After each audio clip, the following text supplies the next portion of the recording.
చరణ్ కౌశిక్ గారు సార్ ఇక్కడ మైత్రివనంలో ఏర్పాటు చేసిన ఎన్టీఆర్ గారి విగ్రహం ప్రభుత్వ పైసలతో ఏర్పాటు చేయలేదు. ఓన్లీ అభిమానులు ఇచ్చినటువంటి పైసలు కావచ్చు, కమ్మ సంఘం ఆధ్వర్యంలో, తర్వాత నవీన్ యాదవ్ గారి నేతృత్వంలో నేను ఏర్పాటు చేస్తా, నేను బాధ్యత తీసుకుంటాను. అదే ఇప్పుడు చెప్తున్నాం కదా, అది ప్రభుత్వ ఆధ్వర్యంలో పెట్టిస్తామని చెప్పారు. దాని బాధ్యత వాళ్ళు తీసుకున్నారు. 16 లక్షల రూపాయలు కాంట్రాగడ్డ రమేష్ గారు స్పాన్సర్ చేశారు.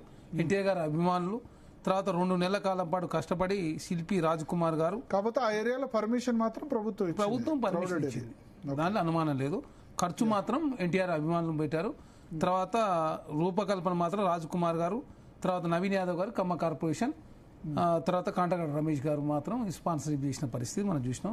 కాబట్టి ప్రభుత్వ ఖజానాతోటి ఆ విగ్రహాన్ని అయితే ఏర్పాటు చేయలేదు. అదే కాకుండా ఇప్పుడు చెప్తా ఉన్నారు. Thanks for correcting me. Sir ఇంకొకటి, జనసేన తర్వాత భారతీయ జనతా పార్టీ 2023లో ఆల్రెడీ పోటీ చేశారు. 8 స్థానాల్లో జనసేన పోటీ చేసింది. వాళ్ళకి వచ్చింది 0.5%. 4 జిల్లాల్లో ఖమ్మం, నల్గొండ, రంగారెడ్డి, తర్వాత మహబూబ్నగర్లో, నాగరికర్నూలులో పోటీ చేశారు.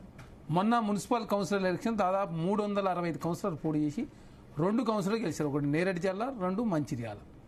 జనసేన తెలంగాణ రాష్ట్రంలో ఎప్పుడు పోటీ చేయకుండా లేదు. మొన్ననే ఇండిపెండెంట్గా పోటీ చేశారు కౌన్సిలర్లు. ఎమ్మెల్యే ఎలక్షన్లో భారతీయ జనతా పార్టీతో కలిసి పోటీ చేశారు. తర్వాత తెలంగాణ రాష్ట్రంలో ఇక రేవంత్ రెడ్డి గారికి చంద్రబాబు నాయుడుకి ఏం సంబంధం? చంద్రబాబు నాయుడు గారు ఎన్డీఏలో ఉన్నాడు, రేవంత్ రెడ్డి గారు కాంగ్రెస్ పార్టీ ముఖ్యమంత్రి. అంటే టీడీపీలో పనిచేసినంత మాత్రాన చంద్రబాబు నాయుడు గారు రేవంత్ రెడ్డి గారు ఒకటని చెప్పేసి మీరు ప్రచారం చేసినంత మాత్రాన అది తెలంగాణ ప్రజలు అంగీకరించారు. ఎందుకంటే ఇది ఇప్పుడు మీరు నమ్మకున్న రేవంత్ చంద్రబాబు అన్నది అట్లా బలపడిపోయింది సార్. అది బీఆర్ఎస్ పార్టీ, ఇప్పుడు బీఆర్ఎస్ పార్టీ వాళ్ళు ఎప్పుడు విష ప్రచారం చేస్తూనే ఉంటారు. అదే కాకుండా ఇంకోటి చెప్తాను, కాంగ్రెస్ లో కూడా తెలుగుదేశం వాళ్ళకి ఎక్కువ, తెలుగుదేశం నుంచి వచ్చిన వాళ్ళకి ఎక్కువ నామినేటెడ్ పదవులు రావడం లేదు. లెక్కలు కూడా నేను చెప్తాను, నన్ను అడిగితే అన్ని చెప్తాను నేను. కాంగ్రెస్ పార్టీ ఎవరు తెలియకుండా నాకు మొత్తం తెలుసు. కొత్త పాత కలయిక, కొత్త వాళ్ళకు ఓన్లీ 10% మాత్రం ఇచ్చారు. ఇప్పుడు రేణుకా చంద్ర గారు తెలుగుదేశం నుంచి ఇప్పుడు వచ్చిందా? అనిల్ కుమార్ యాదవ్ రాజ్యసభ ఇప్పుడు వచ్చారా? వేం నరేంద్ర గారు ఇప్పుడు 10 సంవత్సరాలు అయింది కాంగ్రెస్ పార్టీకి. సార్ 10 సంవత్సరాలు అయింది రేవంత్ రెడ్డి గారు ముఖ్యమంత్రి. వేం నరేంద్ర గారు రాజ్యసభ కాకపోతే ఎట్లా? 2 సార్లు టికెట్ ఇవ్వలే, 18 ఇవ్వలే, 23 ఇవ్వలే. కాబట్టి ఇది లెక్క చెప్పుకుంటే అద్దెకి దగ్గర గారు టీడీపీ నుంచి వచ్చారా? లేకపోతే శంకర్ నాయక్ గారు టీడీపీ నుంచి వచ్చారా? బల్మూరు వెంకయ్య గారు టీడీపీ నుంచి వచ్చారా? మహేష్ కుమార్ గౌడ్ గారు టీడీపీ నుంచి వచ్చారా? అరే ఎవరండి నాకు అర్థం కాక ఏది పడుతుంది మాట్లాడితే చెప్తున్న లెక్కలు అన్ని చెప్తా అంటున్నా నేను. ఒక్కటి కాదు, మీరు అడ్వైజర్ కూడా తీసుకోండి. హనుమంతరావు గారు ఏమైనా టీడీపీ నుంచి వచ్చారా? లేకపోతే కేశవరావు గారు ఏమైనా టీడీపీ నుంచి వచ్చినా? కాకపోతే టీఆర్ఎస్ పార్టీ నుంచి వచ్చారు. అదే కాకుండా ఇటు అడ్వైజర్ షబీరెడ్డి గారు ఏమైనా టీఆర్ఎస్ పార్టీ నుంచి టీడీపీ నుంచి వచ్చారా?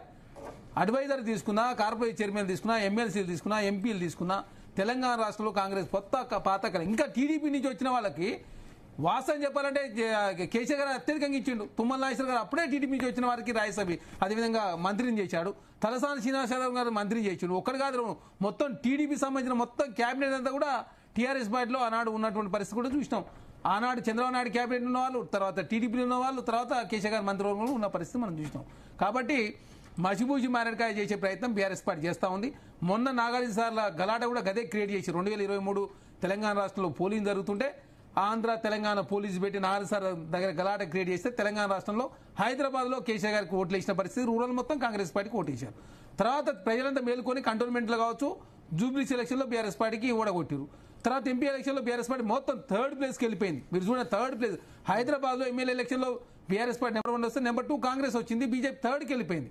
తర్వాత ఎంపీ ఎలక్షన్కి వస్తాక బీజేపీ నెంబర్ 1 వచ్చింది, నెక్స్ట్ 2nd కాంగ్రెస్ వచ్చింది, 3rdకు బీఆర్ఎస్ పార్టీ వెళ్ళిపోయింది. కాబట్టి అప్ అండ్ డౌన్స్ అనేది ఎప్పుడు ఉంటాయి. కాకపోతే ఇంకోటి చెప్తాను, దేశవ్యాప్తంగా రియల్ ఎస్టేట్ గ్రోత్ ఎట్టుందండి? మొన్ననే ఎకనామిక్ సర్వే చెప్పింది కదా, దేశవ్యాప్తంగా రియల్ ఎస్టేట్ గ్రోత్, ప్రపంచవ్యాప్తంగా రియల్ ఎస్టేట్ గ్రోత్ తగ్గింది. అది కేసీఆర్ గారి ప్రభుత్వంలో కేసీఆర్ గారు ముఖ్యమంత్రిగా ఉన్న 2023 ప్రాంతం 20 నుంచే స్టార్ట్ అయిపోయింది. ఎందుకు? హైదరాబాద్ సంబంధించి మీరు చూడండి, అప్పటికే మద్రాసులో వరదలు వచ్చినాయి. ఆ మద్రాసులో పెట్టే వాళ్ళు హైదరాబాద్ పెట్టారు. బెంగళూరులో ట్రాఫిక్ జామ్స్ కావచ్చు, రకరకాల ఇబ్బందులు వచ్చినాయి, హైదరాబాద్ పెట్టారు.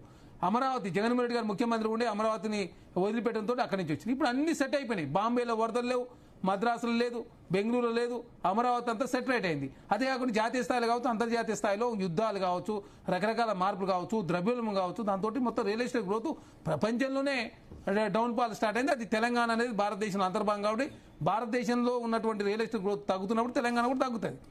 అదేదో కేసీఆర్ వచ్చి అద్భుతాలు క్రియేట్ అవుతారు ఔటర్ రింగ్ రోడ్ కట్టిందా? తెలంగాణ రాష్ట్రంలో సమైక్య రాష్ట్రంలో అవుటర్ రింగ్ రోడ్ వచ్చింది, అంతర్జాతీయ విమానాశ్రయం అప్పుడే వచ్చింది, హైటెక్ సిటీ అప్పుడే వచ్చింది. కేసీఆర్ వచ్చిన తర్వాత ఏమైంది? 4 ప్లేయర్లు కలిసి దుర్గం చెరువు కట్టగానే తెలంగాణ రాష్ట్ర రియల్ ఎస్టేట్ గ్రోత్ పెరిగిందా? కాదు. కానీ ఇంకోటి మసిబూసి మారడికాయ చేసే ప్రయత్నం. కొత్త జిల్లాలు ఏర్పడిన తర్వాత ఎందుకు మళ్ళీ రియల్ ఎస్టేట్ గ్రోత్ తగ్గింది? మరి కొత్త జిల్లాలు ఏర్పడి ఎంత అవసరం కదా. ఎక్కడ గుప్తుల కాలం స్వర్ణయుగం అన్నట్టు ఏమంటారు, బిల్డర్లు అందరూ చెప్పుకుంటారు బీఆర్ఎస్ సమయం మాకు స్వర్ణయుగం అని చెప్తారు. సార్ ఇక్కడ చెప్తున్నా 22 డిసెంబర్ 23 ఏప్రిల్ మే వరకు కూడా స్వర్ణయుగమే. ఎందుకు చెప్పుకుంటారు స్వర్ణయుగం అని? మీరు చూస్తాను జూబ్లీస్ లో 15 నుంచి 15 మొదలు పెడితే 22 వరకు కంటిన్యూస్లీ పెరగడం. ఆయన వల్ల పెరగలే.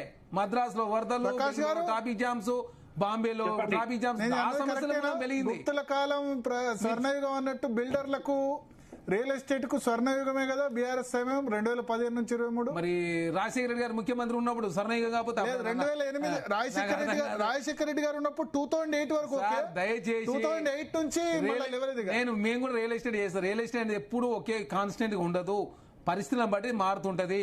అదేవిధంగా పరిస్థితులు ఇప్పుడు నాకే